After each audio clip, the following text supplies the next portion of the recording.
நல்ல ஸ்டெடியான உடனே கொழுத்து அவனுக்கு ஆண்டவர் அவனை கொழுக்கப்படினார், ஆண்டவர் அவனை செழிக்கப்படினார், ஆண்டவர் அவனை பலப்படுத்தினார், ஆண்டவர் அவனை திடப்படுத்தினார். தேவன் அவனுக்கு வெற்றி மேல வெற்றி தந்தார். அவனுடைய காரியமெல்லாம் என்ன செய்யணும்னு நினைச்சானோ காரியம்லாம் வெற்றி பெற்றதுனால அவனுக்குள்ள ஒரு பெருமை வந்ததுனால கடைசியில ராஜாவுக்கும் ஆசாரியனுக்கு விரோதமாக, தேவனுடைய மனிதர்களுக்கு விரோதமாக, சோத்திர ஆலயத்துக்கு விரோதமாக, சபைக்கு விரோதமாக அவன் எழும்பினான். உம்மை நோக்கி கூப்பிடும் ஒரு நொடியும் என்னை தள்ளாமல் செவி சாய்க்கும் தேவனே, உம்மையே நான் நம்புவேன். உம் கிருபையால் மகிழ்கிறேன், ஒரு நொடியும் உம்மை விடாமல் என் கண்மலை கோட்டையும் சுருகமானீரே. மாலையில் நான் வந்து அழுதால் காலையில் ஆனந்தமே, துன்பத்தால் நானும் புலம்பினால் ஆனந்த களிப்பாய் மாற்றுவே.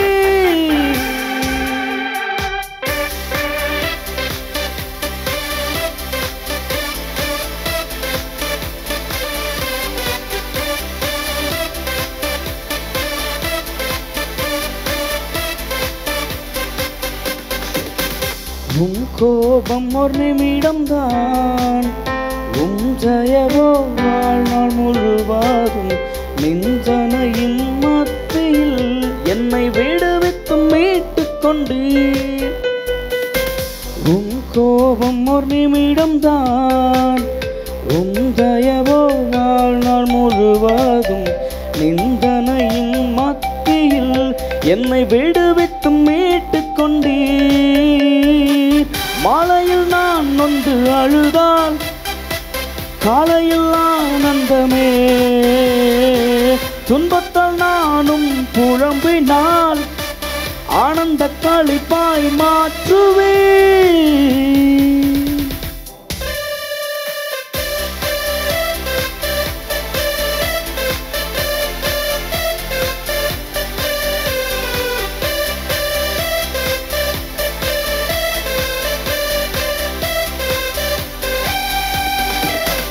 கர்த்தருடைய பரிசுத்த நாமத்திற்கு மகிமை உண்டாவதாக. 2 நாளாகமம் 26. அப்பொழுது யூதா ஜனங்கள் எல்லாரும் 16 வயதான உசியாவை அழைத்து வந்து அவன் தகப்பனாகிய அமத்சியாவின் ஸ்தானத்தில் ராஜாவாக்குறாங்க. 16 வயசு. யாரு? உசியா. நல்ல நல்ல நல்ல ஒரு உசியாவுக்கு இன்னொரு பேர் அசரியான்னு ஒரு பேரும் உண்டு. இந்த உசியா ராஜா பிதாக்களோடு நித்திரையடைந்த பின்பு ஏலோதை கட்டி திரும்ப யூதாவின் வசமாக்கி கொள்றான். உசியா ராஜாவாவது 16 வருஷம், 52 வருஷம் அரசாண்டிருக்கிறார், நீண்ட காலம்.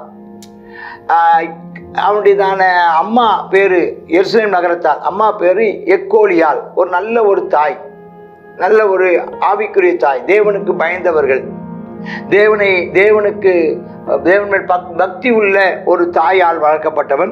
ஆகையினால அவன் தாயால் என்ன செய்யறான், அவன் தாயார் சொல்லிக் கொடுக்குற மாதிரி நல்லபடியா வாழ்ந்தான். அப்ப தாயாருடையதான ஜெபம், தாயாருடையதான புத்திமதி பிள்ளைகள் மேல ரொம்பவே ஒரு பெரிய ஒரு அழுத்தமும் இதே நம்ம பார்க்கிறோம். அவன் தன் தகப்பனாகி அமத்சியா செய்தபடி எல்லாம் கர்த்தரின் பார்வைக்கு செம்மையான செய்யறான். தேவனுடைய தரிசனங்களில் புத்திமானாயிருந்த சகரியாவின் நாட்களிலே தேவனை தேட மனது இறங்கியிருந்தான். இந்த வார்த்தையை வாசிக்கும் உங்களுக்கு தெரியும். யோய்தா இருக்கிற வரைக்கும் அங்கே அந்த யோவாஸ் நல்லா இருந்தான்.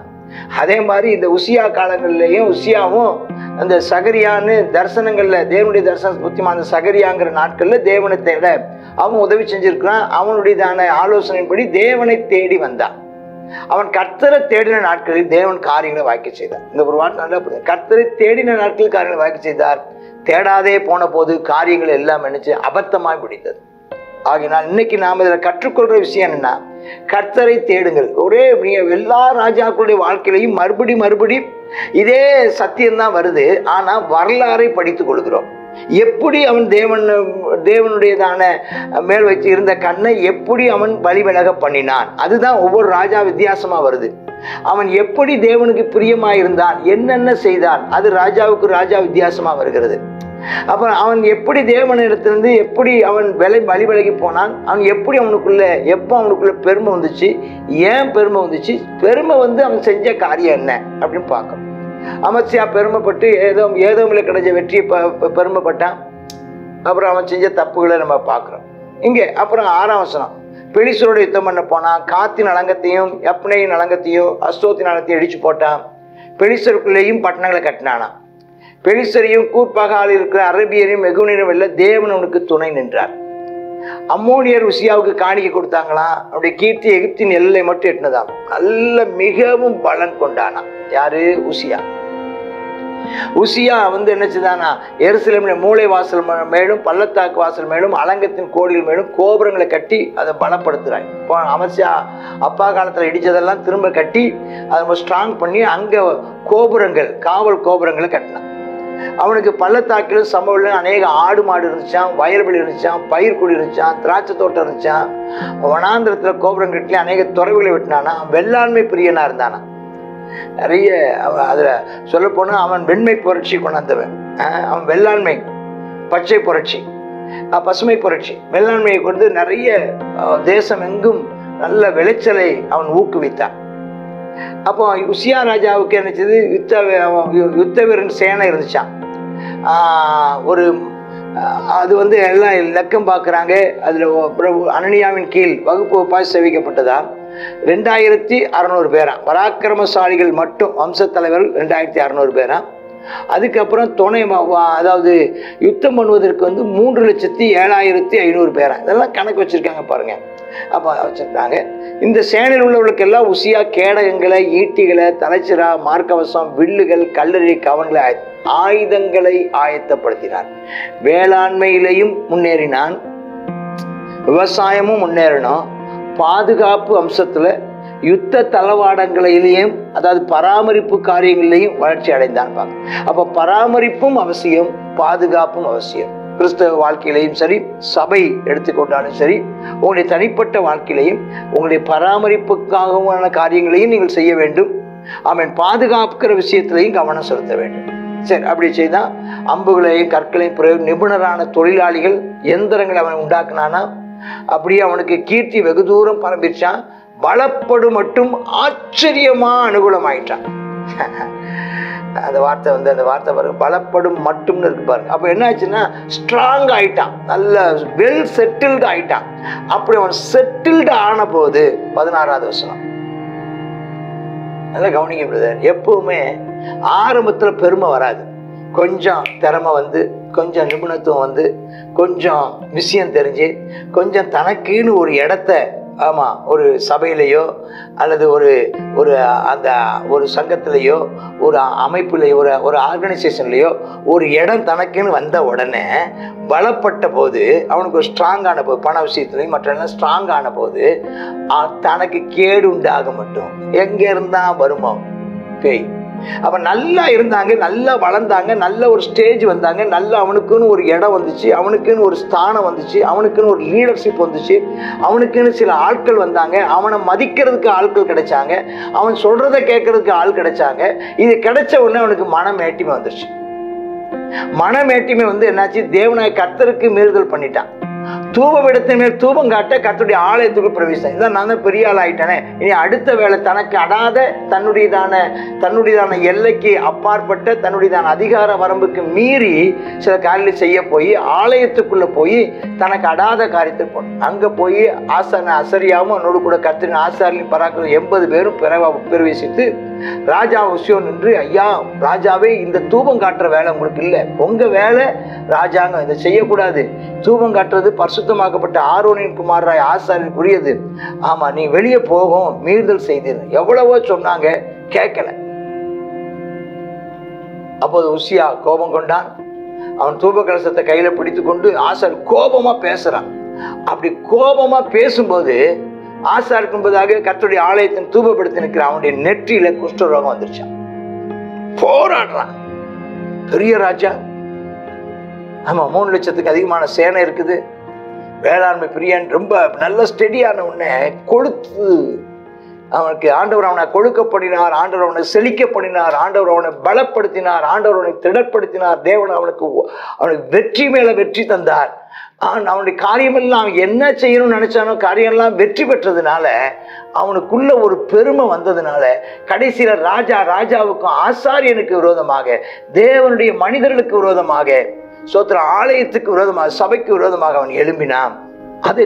அதிலே தன்னை பெருமைப்படுத்த நினைத்த போது அங்கே அவன் நெற்றியில குஷ்டரோகம் தோன்றிச்சு. பிரதான ஆசான அசரியாவும் சகல ஆசாரியும் அவனை பார்க்கும்போது நெற்றியில குஷ்டரோகம் வந்துருச்சு. உடனே அவனை வெளியே போங்க, இல்லை உங்களுக்கு குஷ்டரோகி ஆகிட்டீங்க, வெளியே போங்கன்னு அவனும் ஆண்டவர் அடிச்சுட்டாருன்னு உணர்ந்து வெளியே போக ஆரம்பிச்சு. அப்ப ராஜாவை உசியா வர்ண நாள் மட்டும் குஷ்டரோகியாவே இருந்து கர்த்தருடைய ஆலயத்துக்கு புறம்பாக்கப்பட்டோம்னா தனித்த வீட்டில் குஷ்டரோகியாக தான் வாசம் பண்ணியிருக்கிறான். அவன் குமாரனா யோதாம் ராஜா அவன் அரண்மனை விசாரிப்புக்காரன் இருந்து தேசத்தின் ஜனங்களை நியாயம் விசாரித்தான். உசியாவின் ஆதியோட நடபடியான மற்ற வர்த்தமானங்கள்லாம் ஆமோசுக்குமான ஏசாயா எழுதியிருக்கிறார். உசியா தன் பிதாக்களுடைய நித்திரடைந்த பின்பு ஜனங்கள் அவனை குஷ்டரோகி என்று சொல்லி அவனை பிதாக்கள் அண்டையில் ராஜாக்கள் அடக்கம் என்ற இடத்திற்கு அருகான நிலையத்தில் அடக்கம் பண்ணாங்க. அவன் குமாரனா யோதாவின் ஸ்தானத்தில் ராஜாவான. பாருங்க, அதாவது தேவனுடையதான இன்னொருத்தன் தன்னை வளர்த்த ஒரு ஆசாரியனுடைய மகனை கொன்று போட்டதுனால அவன் பிதாக்களுடைய கல்லறைக்கே வரல, ராஜாக்களின் கல்லறைக்கு வரல. இங்க ஒருத்தன் தேவாலயத்துக்கு விரோதமா ஆசாரியருக்கு விரோதமா போடப்படினால அவனையும் என்ன செஞ்சுட்டாங்க, ராஜாக்களாண்டையில் அடக்கம் பண்ணப்படாம அங்க வெளியே அந்த வெளியே தான் என்ன செஞ்சிருக்காங்க, ஆமா வெளியே தான் அடக்கம் பண்ணாங்க. அந்த கல்லறைக்குள்ள வைக்கப்படாமல் கல்லறைக்கு வெளியே, காம்பவுண்டுக்கு வெளியே அடக்கம் பண்ணப்பட்டாங்க. இப்போ பழைய ஏற்பாட்டில் அடக்கம் பண்ணப்படுறதை முக்கிய கருத்துவாங்க. புதிய ஏற்பாட்டில் நாம் தேவனுடையதான பரலோகத்தில் சேர்க்கப்படுறதை பற்றி சொல்கிறோம். நாம் சேர்க்கப்படுவதற்கு எச்சரிக்கையாக இருப்போம். ஒருபோதும் பெருமைக்கு இடம் கொடுத்துடாதீங்க. காலமெல்லாம் நம்மை தாழ்மைப்படுத்தி கொண்டே இருங்கள், தாழ்மைப்படுத்திக் கொள்ளுங்கள். ஆமென். கர்த்தர் எவ்வளவு நம்ம உயர்த்தினாலும், எவ்வளோ பணம் வந்தாலும், எவ்வளோ ஒரு ஸ்தானம் நமக்கு பதவி வந்தாலும் நம்ம ஒருபோதும் நம்முடைய பெருமைக்கு இடம் கூடாதபடி எப்போது நாம் ஒரு தாழ்மை உள்ளவர்களாக நடந்து கொள்வோம். எளிமை உள்ளவர்கள் பாக்கியவான்கள், ஆவில எளிமையாக நடந்து கொள்வோம். பரலோக ராஜ்யம் நம்முடையதாக இருக்கும். ஆமேன், ஆமேன். God bless you. கர்த்தருடைய பரிசுத்த நாமம் மகிமைப்படுவதாக.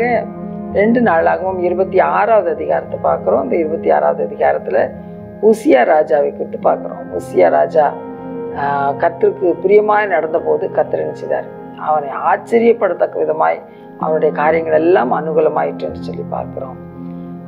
எல்லாம் செய்த உடனே எல்லாம் கர்த்தர் தனக்கு வாய்க்க பண்ணுகிறாருங்கிறதுனால அவன் இந்த தேவனுடையதான விஷயத்துலையும் ஆசாரியர்கள் செய்ய வேண்டிய காரியத்தையும் செய்து என்ன செய்கிறான், கடைசியில் குஷ்டரோகியாகி காணப்படுகிறான். மீறுதல் உண்டாகிறது. யார் எதை செய்யணுமோ அதை ராஜாங்கத்துடைய வேலையை செய்யணும், ஆசாரியுடைய வேலையை செய்யணும், ஆமாம், பிரஜையுடைய வேலையை செய்யணும்.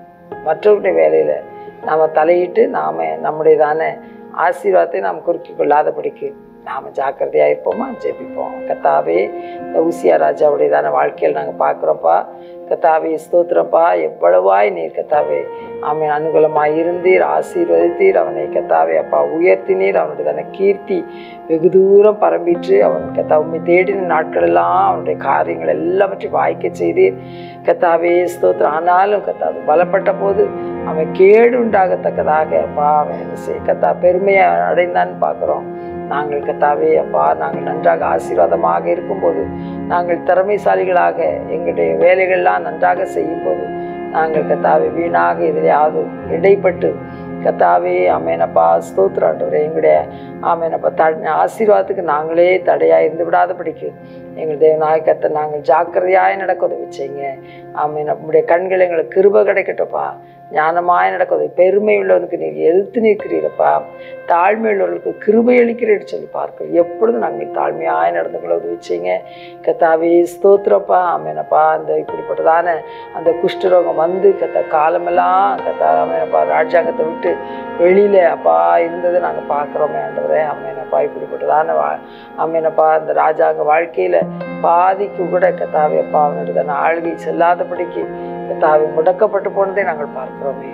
தேவனே ஸ்தோத்திரப்பா. அவருடைய தானே ஆமேனப்பா எருசலேம் நகரத்தார் அவர்களை கத்தாவே அப்பா ஸ்தோத்திரம் ஆண்டவரே, அவர்களை கத்தாவரை அம்மன் ஆண்டவரே அப்பா ஸ்தோத்திரம் அம்மேனப்பா துரத்தி கத்தாவே அவர் அம்மேனப்பா ஸ்தோத்திரம் கடைசி வரையிலும் ஆளுகை செய்ய முடியாதபடி தடுக்கப்பட்டது கத்தாவை நாங்கள் காண்கிறோம்.